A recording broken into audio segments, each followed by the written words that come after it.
right, everybody, we'll go ahead and get started. Thank you all for joining us. We have some people on Zoom, some people in person. We know it's a big group, so we wanted to give people the option to zoom in. Yes, thank you for that request.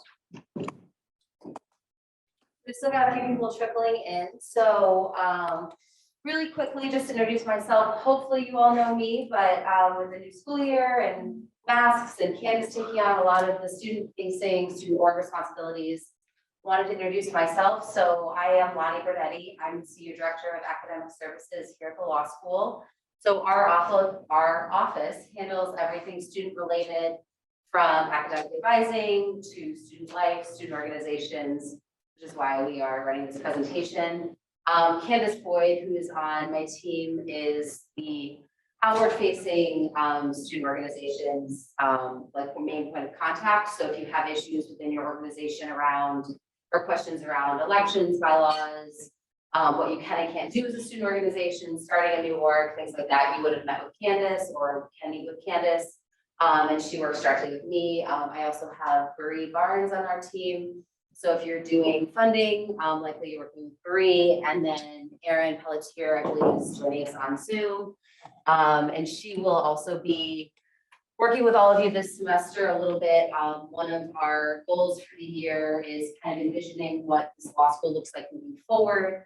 Hopefully in sort of a or a post-COVID world, what we can do better to help support our student organizations. And so that's one of the projects we'll hopefully be working on this spring, is having you all meet maybe with Candace and Erin, possibly Bree as well, just to talk about maybe some ideas you might have, or things you'd like to see, different ways that the administration can support you, student organizations. So likely to be getting some form of communication about that in the upcoming months.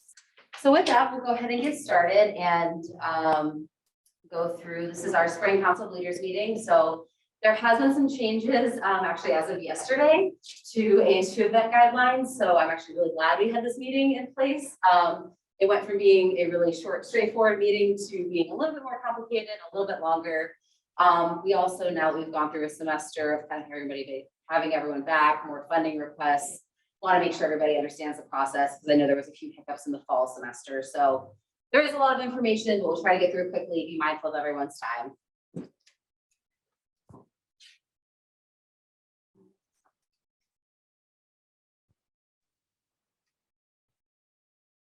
Okay, we'll just do this manually.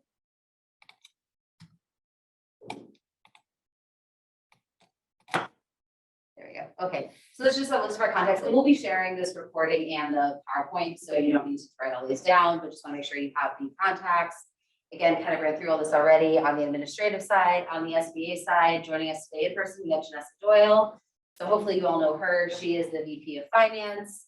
Ryan, I believe, is joining us on Zoom, and he is the VP of Student Leadership. So if you guys, again, have questions or concerns, you can take it to either one of them, and they can work with you to get it resolved or connect you through to our office. So with that, I'm going to turn it over to Marcom to talk a little bit about merchandising.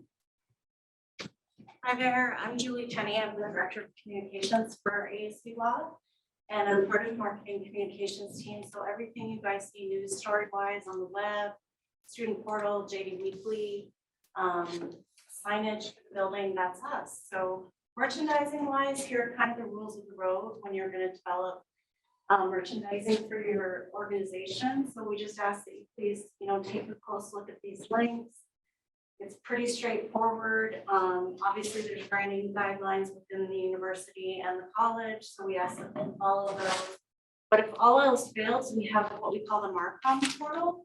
So anytime you're on our homepage, law.asu.edu, at the bottom of that page are all really helpful links, and the Marcom portal is one of them, as is the student portal. So if you go to the Marcom portal, which is the next page, you can reach out to us if you have an idea or need support for photography, video, graphics, branding guidelines, etc. And our team's there for you.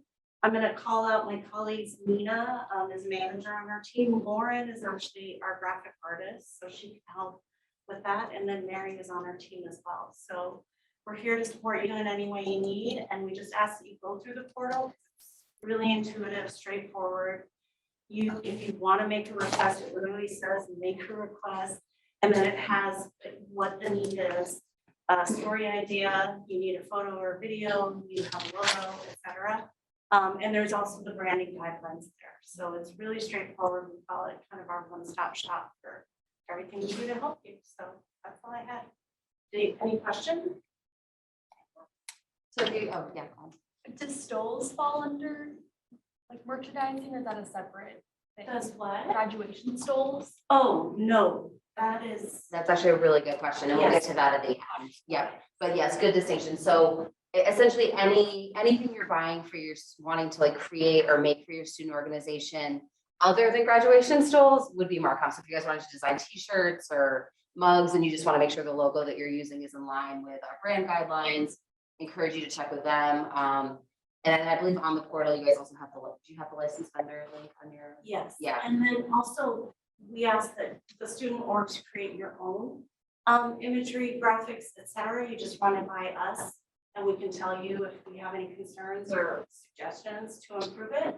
And then also, obviously, if you're going to use our logo, the ASU Law logo, we need to approve that. And then finally, you saw on the last slide, Sparky is very protected at the ASU level. So it talks about where you need to go if you want to use Sparky. So is the pitchfork. And the pitchfork, thank you. Yeah, Great. so let us know. Oh, and I'm just gonna tee up, sorry, this is not really on the slides, but one of the things we would love to do more of is with our social media, have more student engagement. And so we're looking at how we do that in the right way this year. So if anybody has any ideas or interest in that, we'd love to hear from you. And again, you can go to the Marcom portal or you can email any one of us. Because we've seen some of the other units within the university are doing a lot of student generated content, and it's awesome. So we'd love to hear from you more in that regard. Yeah, and I will just do a quick plug for their portal. I will say, like, personally, I'm kind of resistant to going through, like, I like always having like a point of contact for something, but I really do promise you guys, like, they are so efficient with their portal, like, it's faster than having an individual point person. So highly encourage you to go through the portal, use that link. It's really intuitive. It's great because it's one link, but then it goes to the right person. So Lauren will get all the graphic requests. Our photographer will get all the photography requests. And that way, the experts who can help you get it directly, but you don't even have to know that. You just click that link and submit your form and you're good. So thanks. I'll also add, since it's about to be me, I can With interrupt that, myself. Centers and programs, we have Lauren Burkhart. On the comms portal, I will add that they generally respond within 24, 48 hours. So, not perfect, but if it's been a few days or a week and you haven't heard something, follow up or do it again or figure it out. We have had a couple this time. Okay, now my actual hat. Hi, I'm Lauren Burkhart. I am our Executive Director of Centers and Programs.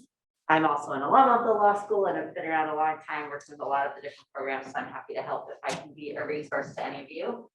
I have the most boring slide now because our list of centers and programs has outgrown a slide and is no longer a useful resource, but we have 15 different programs here now. A lot of them in areas that overlap with or have a lot of synergy with your student groups, right? IP, environmental law, health law, science and technology, the Indian legal program, on and on and on. So in as much as there are questions or you want to collaborate or you're doing something with one of these centers and programs, I'm always one place you can start and then can help connect you with the other staff and faculty that lead those programs. I also am a point of contact for you for our Washington, DC and Los Angeles locations, which may or may not provide any opportunity to you directly, but if there are questions or ideas or you're going out there as an individual student, I just wanted to take a minute to wave, show my face, and make sure you know who I am and that I'm here to help connect you on any of those things. Perfect. Great. No, and I would encourage you all, if you haven't taken a look at the centers and programs recently, as Laura mentioned, we've really expanded those. And so there are some new ones that may not be as intuitively student facing, but there might be some really good opportunities to collaborate with. Specifically, I'm thinking like the Difference Engine, which will be based out of LA, a couple others as well. So if you haven't taken a look, take a look at those and maybe meet with Lauren to brainstorm if there's ways to get involved with your student organization in some of these different projects. Great. Thank you. Thanks. All right, so this is just a quick reminder for current leadership in student organizations. If you can, please make sure that you have the updated information about your student org to us. It's required for us to have your current leadership in order to get funding and in order for you to operate as an ASU Law student organization. Make sure that if you make any changes to your bylaws, your mission statement, your constitution, any of that, that you get that to us. Candace can walk you through that if you're not sure how to do that, but there is on the student organization resources page, there is a link for doing all of this. But if you're not sure, you want to make sure, feel free to reach out to Candace or Marie. They can verify that everything is up to date. But we just want to make sure that we have the current information. It really helps in periods of transition. And I'll spend a little bit of time at the end talking about transitioning student organizations. But one of the big lessons I think we learned out of the last few years is really just the importance of making sure that knowledge gets transferred and doesn't get lost from year to year. So we really want to make sure that we have the most recent versions of everything on file so that if something were to happen again, we go remote again, we have all of that. So when new leadership comes in, it's easier for them to hit the ground running. Just a reminder that most of you guys do have mailboxes up in 551. We do still put the mail in there. At this point, I think it's fairly light as far as mail that comes to student organizations, predominantly is organizations that still have an outside bank account. If you do have an outside bank account, though, you want to make sure that you're checking that because that's where we send things. If you've done any kind of mailers or anything like that, you might be getting mail too. So if you haven't checked it in a while, or if you don't know if anybody's checked it, it might be worth just popping up there and seeing if there is any mail in there for your organization. If you're getting mail as a student organization and you don't have a mailbox, let us know. I think at this point, again, we can probably clear out some of the ones that we previously had labeled because so few organizations really use it. But if it's something that you need that you don't have, let us know. Same thing with storage space. Again, if you have not checked out your student organization storage space or you don't know if it exists, I encourage you to reach out to Candace or Bree. We can tell you which space is yours up in the student organization room. I would encourage you to go check it out, see what's up there. If there's stuff that you haven't used in forever, throw it away. We really want to make sure that room is clean. I keep threatening to go in and just throw everything away that's not organized. And at some point we might do that. So please make sure that things are organized. If it's clean and organized, we won't do that. But if the room is always a mess, then we might have to do that at some point. So I've made this plea for like the last 2 years. So please make sure to go check it out. Make sure you know what you have as a student org. You might be surprised on what you have as far as plates, napkins, that kind of thing. You might have a banner up in there you didn't know about. So go check it out. There's slightly different rooms depending on which organization you are. So student orgs have spaces in 551. If you're a pro bono organization, moot court and SBA, your space is up in 659. Again, if you're not sure, feel free to reach out and we can tell you what your space is. And I would ask that you all designate somebody on your leadership team to go check out your space this semester and make sure everything's clean. Again, if you need more storage space, reach out. We can probably help you figure it out and find it, but we don't want stuff out and loose and messy in those rooms. All right, so spring guidelines. So these just came out yesterday. So there is still a little bit of ambiguity. We're looking to the main campus for a little bit more clarity on some of these points. I'll try to let you know what we know for sure. But the big things here are these guidelines apply whether you receive funding or not. So these apply to all events by student organizations. So this is new as of probably about a week ago, that face coverings are now required in all ASU buildings and anywhere that social distancing is not possible. For the law school, what that means is anytime you're inside the building, you need to be wearing a mask. You can eat or drink, but you need to be wearing a mask at all times when you're not actively eating or drinking. For events with food, we are asking that you announce at the beginning of the event that face coverings are required when people are not eating or drinking. If you have an in-person event, we're asking you try to include a virtual option if possible. We recognize not every single event lends itself to that, but especially if it's going to be a larger event with food where people might be removing their masks at some point, try to think about people that might be concerned about going and try to offer an alternative if you can. I don't think this is the most recent version of this PowerPoint. I made some changes to this. So we'll send out the correct version on this. So all food for on-campus events has to be grab and go. Same thing actually for off-campus events. We want to make sure that people aren't like standing in lines to get food, right? So no buffet style food. Grab and go style food. So be able to walk up, just grab your boxed meal and be able to go sit down.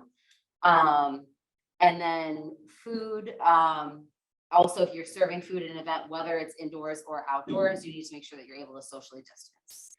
So if you're having a student or lunch meeting, you need to make sure that, and there's food there, you need to make sure that you're in a big enough room that people can have that 6 feet-ish amount of space around them to be able to eat.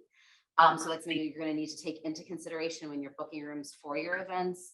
You may also need to think about setting caps for events if you're going to have food to make sure that you're not having too many people in the room so that you have food and can't socially distance.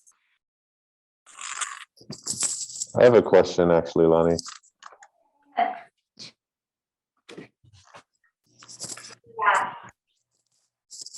I don't know if you can hear me. yeah, we can hear you. Okay. Regarding mask requirements, everyone in the building, that's great, but how, if at all, are they going to be enforced?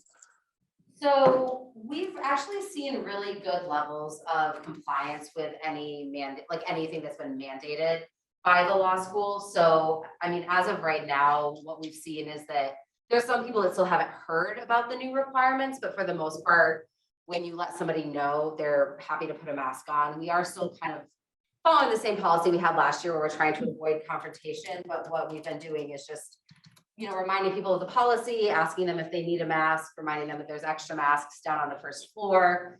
To the extent that, you know, people aren't comfortable having that conversation, if there's somebody that you have noticed that isn't wearing one, you can send their name to me. I've reached out to a few people to just remind them about the rule change. And again, everybody's been very happy to comply. If there is a student we've identified that's consistently non-compliant, we will share their name with the Dean of Students office and it may get escalated. I will say we haven't had any issues like that over the last few years, but that would be the escalation, and it would be something that they would have to report on character and fitness. And so we feel like that deterrent is, you know, is fairly strong. So we haven't had any issues with it, but that's our process. So if there's somebody, like I said, you can just remind them, let them know there's masks. If you're not comfortable doing that, you can send their name to me. Okay, sounds good. Thanks. So to reiterate, so face coverings are required, all ASU buildings, anywhere social distancing is not possible. So again, for us, what that means, inside, you need face coverings. If you're outside, you should still try to socially distance, but you're not required to wear a mask. Masks are still encouraged, though not required. Events with food or drinks, we're asking you to announce at the beginning of the event that face coverings are required and people are not eating or drinking. Again, all events should include a virtual option if possible. Food for on-campus events should be individually packaged. And even if it's an off-site event, we're asking that you use that option as well. Food can only be served when you have 6 feet or more distance between attendees. That is inside or outside. So if you're going to have food, make sure you can socially distance. That's really the main takeaway here. Excuse me, I'm sorry. Could you please share the screen? I can't, unless it's just me, I can't see the screen very well. Yeah, absolutely. It must have switched. Thank you. No problem.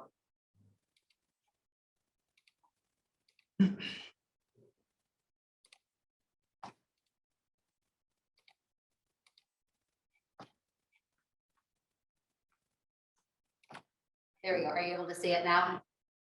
Yes, thank you. No problem. All right, so okay, great. So any attendees, including invited guests, vendors, have to comply with the university guidelines. Prior to the event, if you do have an outside speaker coming in, or it's an event that you've decided to open up to, you know, a different group of students or the public, you have to communicate the ASU Care guidelines to whoever you're inviting to make sure they're aware of that. And then also we are asking that you highly recommend a negative COVID test prior to attending. It's obviously not something we can require or check, but we are asking that you ask people to get that, especially before any kind of larger event, or if they're coming in from the outside community. It's something that we're asking you to ask people to do. Again, the law school building is locked. So if you do have people coming into the building for an event, you will have to meet them down at the lobby doors, escort them up into the building. They won't be able to get into the building on their own. Usually there is someone down there. So I mean, if they knock on the door, usually Estella will let them into the building, but you'll still need to meet them down there to make sure that they can get wherever they're going, since the building is still closed right now to non-law students. As I mentioned, for outdoor events, masks are strongly encouraged, but not required. All other requirements, including distancing if you have food, remain the same. Difference here is last semester, events that were off campus didn't have to be covered by these rules. That is now changed.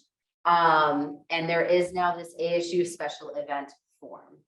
So what we have decided in reading the form is that lunch info sessions by student organizations and completely virtual events, you don't have to go through this form for.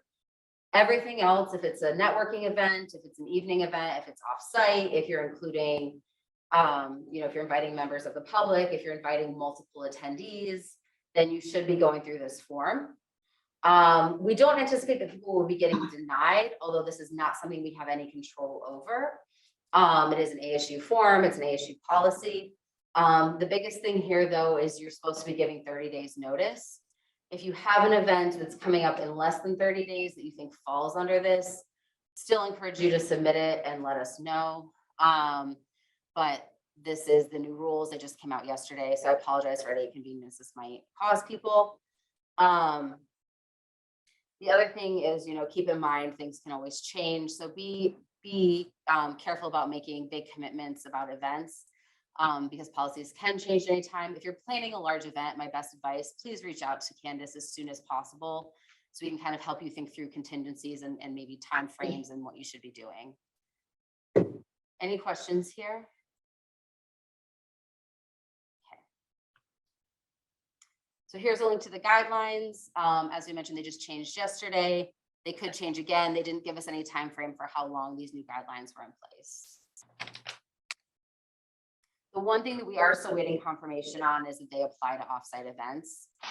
We believe that they do. I would operate as if they do, but we are still waiting final clarification on that. It is hypothetically possible they could say it doesn't apply to offsite events, in which case you wouldn't have to go through the form, but I don't anticipate that being the case. I anticipate that you will have to submit the form for offsite events as well this semester. All right, so with that, talking about events, we do have an event form for you that we are asking you to submit regardless. This is our own internal form. This is not an ASU form, but again, this just helps us keep track of what's happening, helps us keep track of what kind of an event you're having, helps make sure that we can help support you. So this one doesn't have a 30-day leeway or anything like that, but we are asking that you use it. For, again, any kind of a large event, if it's an event that you want to involve faculty or staff, or if it's an event that you think you want to try to have alcohol at, which I will say, vast majority of student organization events do not have alcohol, so that should not be a default. That's more so if you're hosting like a networking reception, an end of the semester banquet, something like that, that's where this would potentially come into play. And there's a lot of rules around that as well. So you'll need to reach out to us early so we can put you in touch with our events manager. Parking for guests, there is limited parking for guests underneath the building. We do have a few codes that we can use, but they are limited. So we need a minimum of 2 days notice if at all possible. No guarantee, but we do have parking.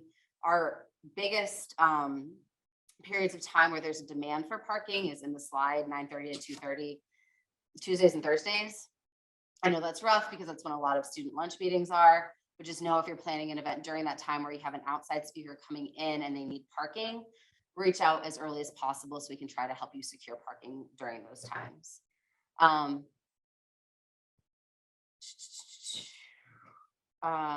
Again, if someone is parking in the building, if you're going to meet them down in the parking garage, don't get out of the garage, because if the building is locked, your SUM card won't work from the parking garage.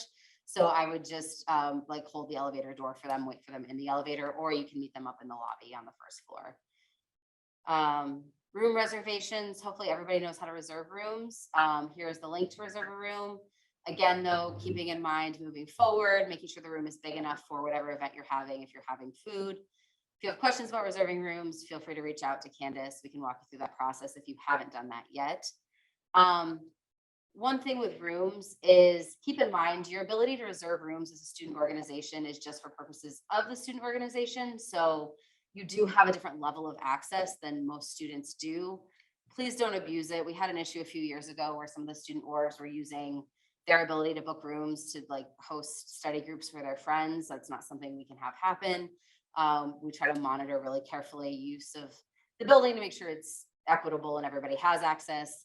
If you're having concerns or questions about space in the building, come see us. We'll help you work out a solution. But make sure you're using your booking ability that you have through your student org for student org activities. If you're using a room on campus, again, hopefully this is obvious, but it's in here for a reason. So if you're using a room, it is your responsibility as a student org to make sure that the room is clean when you're done, especially over the lunch hour. It's a quick transition between lunch events and student and the following class. So make sure that you have someone from your org designated to stay till the end and just make sure everything is clean and ready for the next class to come in. Make sure that everything gets thrown away, all that good stuff. For advertising your event internally, you can post a daily disclosure. If your org does not have daily disclosure access, there is a form on the student org resources page to request access, or you can reach out to Candace. You can have 2 different people in your org that have that level of access to post. You are limited to 2 posts prior to the event for any given event. If you feel like you need an exception to that, please reach out. We will occasionally grant them. For example, SBA with barristers will let them post to save the date and then likely 2 follow-up posts. So in that case, it would be 3 rather than 2, but we really do try to not overload daily disclosure constantly with the same repeat announcements. So 2 posts per event. You can also post to the class Facebook pages. We do ask that you either have someone from the individual class year posting to those class Facebook pages, or you can have a student organization like Facebook page that you use to post. Either is fine, but we do try to keep the class pages to those individual class years. So if you, we encourage you to have like a class rep that can post to these individual pages. Again, if you don't know what I'm talking about, feel free to reach out to Candace and she'll get you set up on those. I know that there's also some group me for the different class years. I know that that's a way that students will talk about events. Feel free to do that. And then if you have other questions or want to brainstorm other ways, you can feel free to reach out to us. Please do not tape anything to the walls in the building. This is a big one. The surfaces are, and Dean Williams will appreciate that I'm talking about this right now because he will yell at me if things are posted in the building. So please don't do that. And then also please don't take those standing flyer displays or the large standing displays without permission. If you'd like to use those, we can grant that. But we need to, again, be careful of resources, make sure that it's able to be equally distributed. And we use those standing ones a lot for our own events. And we've had cases where student orgs have kind of commandeered those and stuck them outside of rooms and we couldn't find them. So if you want to use something, just reach out. We'll help you figure out how to promote your event. Funding, your events have to be pre-approved in order to qualify for reimbursement. And we'll talk about the reimbursement process here in a second. But just want to make sure that that's very clear. We cannot retroactively grant approval for funding. So make sure that you are working with SBA to request funding for your event before the event. We have now reinstated, we will allow 1 Grubhub event for the spring semester if you opt to do that instead of an in-person event. You have to contact us at least 1 week prior to the event if you want to do that. And it's the same limit for food as our in-person events right now, which is the 12 to 15 per person, depending on the number of attendees. Will they have to submit a funding request to me for Grubhub as well, or? It'll be the same process. Okay. Yeah, it'll be the same funding process. They'll just have to designate, you'll have to tell us what the event, or like how you're going to be providing the food, but you'll still go through the regular request for funding through Janessa and through SBA. But we just want to remind you all that this is an option. It's something we did last year. And again, right now, I know people are trying to shy away from in-person events. So if you'd like to have 1 virtual event with Grubhub, we will approve that for the spring semester. So again, just another plug for that form. If you are going to do a virtual event, let us know so we can, if you're going to be using a different kind of a platform. So if you're going to try to host like a trivia night or a movie night, we have some different platforms we've already identified that will work with our security. So we can help you with that. If you have questions, feel free to reach out. Candace can help support you. And if there's a platform that you're wanting to use, definitely let us know because we will have to do security verification on it if it's not one we've already used in the past. Flyers and logos, Marcom really already talked about this. So really just want to reiterate that you can't depict an event as an official ASU or College of Law event unless you've received approval to do so. So make sure to the extent that you're hosting your events, it's clear that they are the student org event, not the law school's event.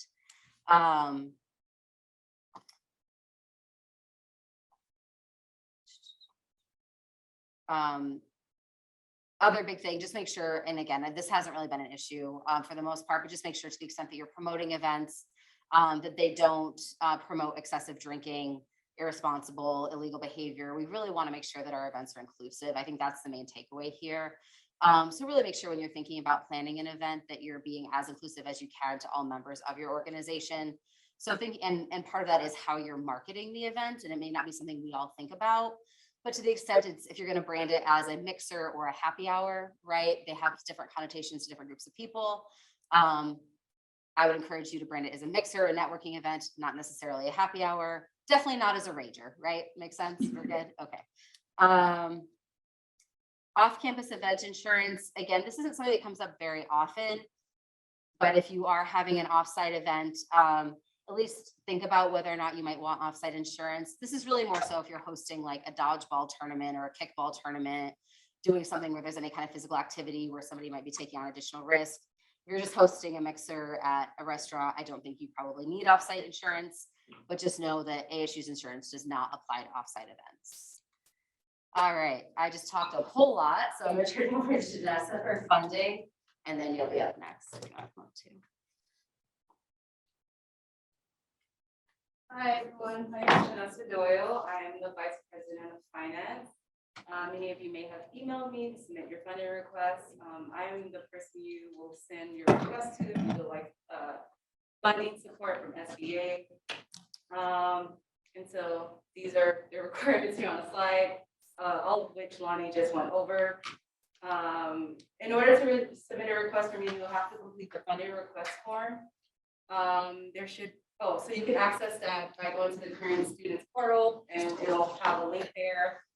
If you are confused at all or have any questions, you can feel free to email me. And I think this is the most important slide.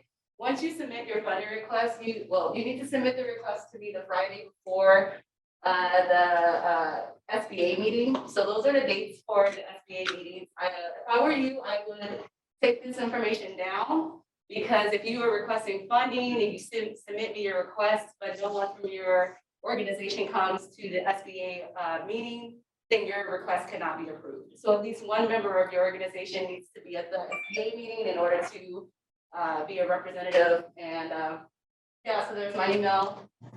And so the last slide, I do want to mention that we encourage organizations to co-sponsor events.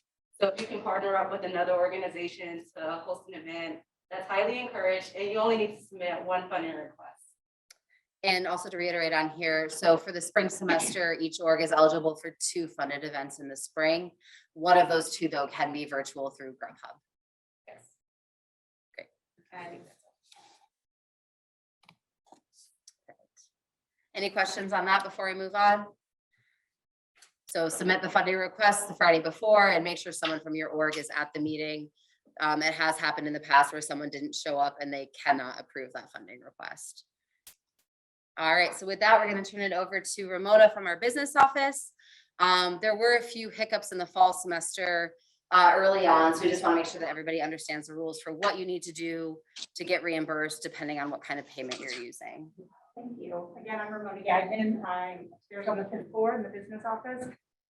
For your purpose, I do the P-card processing, backup documentation, and any kind of student reimbursement processing. So I'm just all the information that you'll need is on these slides. So I'm just going to go over some of the things that I've seen over the last 4 months that have come up, kind of hiccups in the system, as Lonnie had said.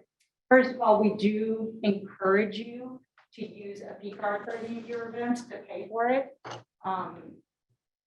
That way you're not responsible for putting together the P card packet or putting together a reimbursement packet and waiting to get a reimbursement or having to close those funds. So to get the P card, you're gonna contact Marie over here. She's got one that you can use. You contact her. Just keep in mind a couple of things when you do go to purchase your food for your events. Be prepared to purchase it there when you go to Marie's office. That was one of the issues that we had. Students were thinking that they were able to go up and check out her card and take it off campus, and that is not actually allowed. So you want to make sure that you've already talked to your supplier, your vendor, find out approximately how much it's going to be, and if you need to make that purchase by internet, or if you could just give them a call and give them the card over the phone. Obviously, if it's over the internet, it needs to be a secured server. So once you've done that, after the purchase, you're going to be required to fill out what's called a business meal form. And there's a link on the PowerPoint to that form. The most important things on that form are making sure that you fill out the business purpose. Business purpose is saying not only why you had the event, but how it was in line with ASU's, benefiting ASU and benefiting the College of Law. Also, you want to make sure that whoever is the person to check out the card has to be the person who signs off as the requester. The requester is the person who's saying, I did this purchase, and I am also confirming that no alcoholic beverages have been purchased with the P card. That is a big no-no with the P card, no alcoholic beverages. You want to make sure that they can provide you a detailed invoice, not just a credit card receipt. So it has to show exactly what was purchased, what food items and what beverage items were purchased. And you'll need to have a delegation form, which Marie can provide for you. Basically, that's just saying you're the person who checked out her card and used it. You sign it and she signs it. So once you've got your business field form filled out, you have your itemized invoice, the delegation form. You'll also need to make sure that you have an attendee list. And I know sometimes that can get cumbersome, but it is required for all, whether you use a P card or whether or not you use your own credit card and ask for reimbursement, student reimbursement. They're going to require that you provide the names of the attendees. The easiest way, or the one I think that is most preferred by ASU, is to actually have a sign-in sheet at your events. If that's not possible, then you'll have to create some kind of list.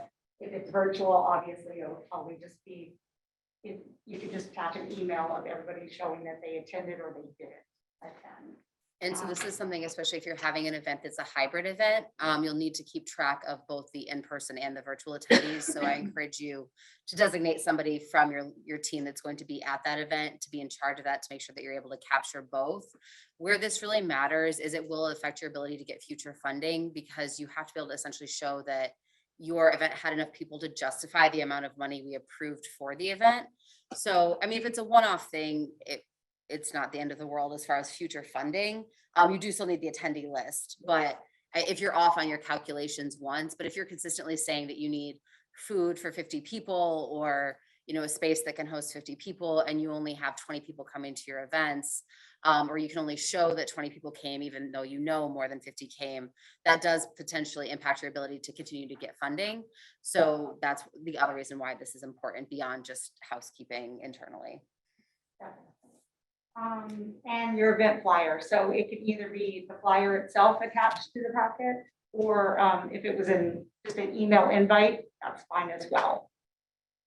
If you do decide to use your credit card to purchase food, or anyone in the organization uses their credit card and then request a reimbursement, keep in mind that Student Orgs is asking you to not do that if it's over $100, number one. If it is under that and you want to use your credit card, a couple of other things, you still need to turn in a packet. It'll look just a little bit different. It'll have a reimbursement request form instead of a excuse me, instead of the business meal form. It looks just a little bit different in that you have to provide an address because those checks get mailed. It's not an option normally sent to the college and then for you to come pick them up, they do get mailed out. So it needs to be a local address if you want to get that money right away. And it can't be a post office box. So just keep those in mind. Also, if you're seeking reimbursement, your invoice must show that it was paid with a credit card number. So it can't just be an invoice showing a full amount of $350. It has to show a zero balance showing paid with a credit card. Otherwise, we can't process the reimbursement because we have to have actually proof of purchase for that, because anybody can turn in a receipt and say, hey, we need reimbursement for this. Other than that, the reimbursement request form, still the itemized receipt with the showing that it's been paid. You'll still need an attendee list. You still need a flyer, and those will go. Let's go to you first as well for signature, correct? So sorry, I skipped over that with the P card packets. Once your P card packet is complete or your student reimbursement request is complete, you then email that to Marie. She'll. Yes, Jenna. Thank you. Yeah, you'll send it to me. For reimbursement, they'll email the reimbursement request to me. Okay, so P card packets will be emailed directly to Marie. She will go ahead and get the proper signatures and she'll send it on to me for processing. For student reimbursements, they go to Janessa and then you forward it on to the proper individuals. Thank you. And then the final slide. As far as getting for the reimbursements, make sure that you have your accounting codes. You need to know what account is being used to pay for that. And I have Marie listed as the person to get that information.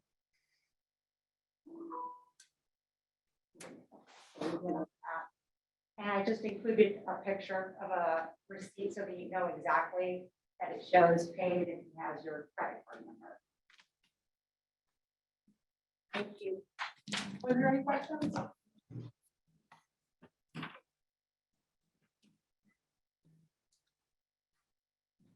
All right, so GPSA funding, this is another form of funding student orgs are eligible for. GPSA is the Graduate Professional Student Association. Hopefully, as everyone is familiar with that acronym. It is another source of student funding. They have really aggressive deadlines though, so just know that if you're planning on seeking GPSA funding for an event, the requests are due at the first of the month before the month of your event. So if you were going to have an event in, say, February, their request actually would have been due January 1st, right? So quite a bit of leeway. Big ones for these generally tend to be like moot court competitions, banquets, that kind of thing tends to be more common for people seeking GPSA funding.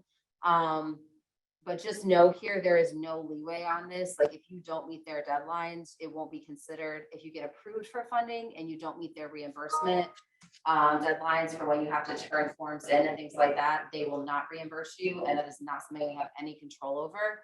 So really a big takeaway here. Encourage you to take a look at GPSA, see if funding is available for your events. But just know if you're doing it that there are some pretty aggressive deadlines and they really don't give much leeway as far as missing dates or things like that. So keep that in mind.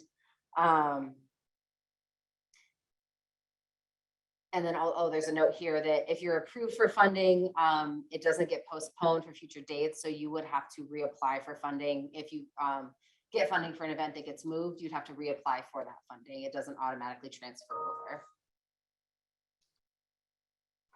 So just quick reminder, again, hopefully everybody knows about the Dean's Discretionary, but each student organization beginning of the year allocated $50 to use essentially for whatever you want other than alcohol or other things that are prohibited by statement of student policy, or sorry, by the student org policies. You don't have to go through SBA for that $50. It is automatically something your organization qualifies for. But you do still have to go through the other processes for reimbursement, P card, or business meal forms, so everything else still applies. You just don't have to get SBA's permission to use that $50. If you're not sure if you've used it or not, you can reach out to us. We can let you know. All right, so this is the big takeaway here, transitioning into next school year. So I would really encourage all of you on your student organization leadership teams, please review your org's bylaws and constitution for election rules. Do this early, make sure you know what you're supposed to be doing. And I would highly encourage you guys to do this early, especially this year. I think orgs generally tend to put this off towards the end of the year. But what we'd really like to see is that you actually have a transition meeting while we're still in the semester. So if you can get the new leadership appointed before the end of the semester and have a transition meeting during the spring semester at some point. So again, you can make sure that you can share the knowledge that you guys have gained with them, make sure, especially in the different officer roles, people understand what the responsibility of those roles are. This is really, really important, again, for people to handle the money, the treasurers, making sure they understand what money, if any, your org has available, where that money lives, how it gets accessed. Also things around, again, lockers, what you guys have as far as, resources, things like that. So we really want to make sure this is happening. I think it's something that didn't really happen over the last few years. And we've seen where I think that's just created a slower start for a lot of organizations. So really trying to prioritize this. If you need help with this, let us know. We have in the student org handbook, we actually have kind of like an outline for how to do this effectively. Take a look at it. Again, if you need help or have questions, reach out, but we really want to make sure that organizations are prioritizing this semester. Last kind of points here, we apologize. I know that there's ongoing frustration, right? I think we were all hoping by now we wouldn't still be in this world. I think we were all hoping the worst was behind us, and instead we're in the middle of another surge. So we also know how important you all are in continuing this community in the law school. We want to thank you for everything you've done so far. We want you to know we're here to help support you in any way we can. If you guys have ideas about events, or if you're just not sure what to do, feel free to come and meet with Erin, Marie, Candace, brainstorm. We can help support you. We want to continue to help empower you all to make this place as great as possible. Last thing, graduation memorabilia. So with that, want to make this very, very clear. There is no graduation memorabilia of any kind that can be bought through student organizations. You cannot get donations to buy graduation memorabilia, and you cannot use your org funding or your org bank account to buy graduation memorabilia. This includes graduation stoles. So individual students, you can as a group designate and say, we'd like to buy this stole through the bookstore. You also have to go through the bookstore to buy graduation memorabilia. So they send that out at the end of the year, or like towards the end of the year, they send that out to be able to order all of that. You do have to go through them to order it. You do have to pay for them individually. I mean, if somebody in your organization happens to be independently wealthy and wants to buy several and give them out, they are able to do that from their own money, but they're not going to be able to count it as a donation, and they're not going to be able, you cannot use org funding to do that. So just want to make that really clear. Again, this is a university policy. It's not an ASU policy, but it is something we have to abide by. Just a reminder, SBA Canvas page. I think they've done a really good job of getting information and resources out on that page. So again, if you're not familiar with it, take a look. If you are, continue to check that. Save the date. So we are working on updating. We had just almost finalized a contract for a venue, and then with the new guidelines, we are now looking at alternative venues, but we believe that we should still be able to move forward with barristers on March 19th. We just don't have a verified venue yet, and the time is potentially subject to some change depending on the venue we end up at. But we are moving forward, at least as of now, with this as the date for barristers. We are working as hard as we can to try to make sure you guys can still have that event. SBA is working really hard to make sure it's a nice event for all of you. So we are working within the guidelines to try to make sure that we can make that happen this spring. And last but not least, a quick plug about fundraising. We have Sam Williams from Development with us. Did you want to just say anything really quickly, Sam? Or Why don't you go through the points and then we'll see kind of what comes up, right? Because I don't okay. step over what's been I mean, communicated to the group already. Perfect. So main takeaways here, and again, we covered this in the fall, so none of this should be new for you guys. But all solicitations for donations should go through the development office. That doesn't mean that they are going to manage the solicitation for you or necessarily tell you that you can't do it, but you should just make them aware if it's something you're going to do, make sure they're okay with it. Really what we want to avoid here is student organizations making asks of law firms that we already have asks in front of. We want to avoid the law firm, giving $200 to a student organization and then declining to give, $2,000 or $200,000 to the law school that we could have used some of that money to help support the student organization. So we want to be partners with you all in this. If you guys have ideas, feel free to reach out, but before you reach out to solicit any kind of donations, please do check in with our development office. If your group is its own established charity, which I think only one organization, it has its own 501c3, you have to be clear that to any potential donors that they are working outside of ASU and the ASU Foundation. If you are not, then you have to disclose that donations that are coming into you as a student organization are not eligible for a tax deduction. And again, don't get too far into the weeds on this. Really, at the end of the day, if you're going to be soliciting funds of any kind or donations of any kind, just check in with development, make sure that you're doing everything the right way so that we don't end up in a position where you're in trouble on the back end. Anything to add, Sam? Okay, and what is the best way for them to reach you? Right, so I was just gonna say, the points here say to reach out to the director of annual giving, and we don't have a director of annual giving right now. Likely won't for a couple of months, so I'm happy to be a point of contact for everybody here. We'll update you on this. We'll put you on this slide. Okay. So Bree, before we send this out, can you add Sam as the point of contact for development on here? Perfect. All right, so I know there was a lot of information, took a lot of time, ran through it pretty quickly. Are there any questions either in the room or online? Yes, back in the corner. So my first question is for the GIPSA funding. It said that it had to be requested before the event.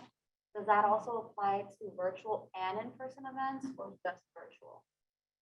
Because I think last semester it was 1 month for virtual and 2 months for in-person. It's possible that they've updated their guidelines. I would encourage you to reach out to GPSA. We'll also include the GPSA rep when we send it out. My understanding was that it was the month before the month of the event regardless, but that may have changed since I reviewed their guidelines. Okay. And then for the transitioning, I believe last year we were kind of all aiming to have transition or have the new board elected by a certain date in April. Is that kind of the thing we were going with this semester, or just encouraged before the end of the semester? I mean, earlier, as early as possible, as early as you feel like it will be effective. So I would say, yeah, I mean, if target by before the end of April for sure, but I would even encourage you guys to do it slightly earlier. Because again, by the end of April, people are looking at, preparing for finals, things like that. So definitely, as early as you think it would be efficient to do it or it would make sense to do it, I would encourage you guys to do it. So starting to think about maybe potentially doing leadership transitions in March this year rather than waiting until April might be a good idea. Any other questions? And that's actually a good point about GPSA funding. We'll take a quick look and make sure. So we'll update that before we send it out. And I think that there is a new GPSA rep, so we'll include their information. Any other questions? Nope. Anything online? You can unmute yourself or put it in the chat. All right. Thank you so much, everybody. Take care.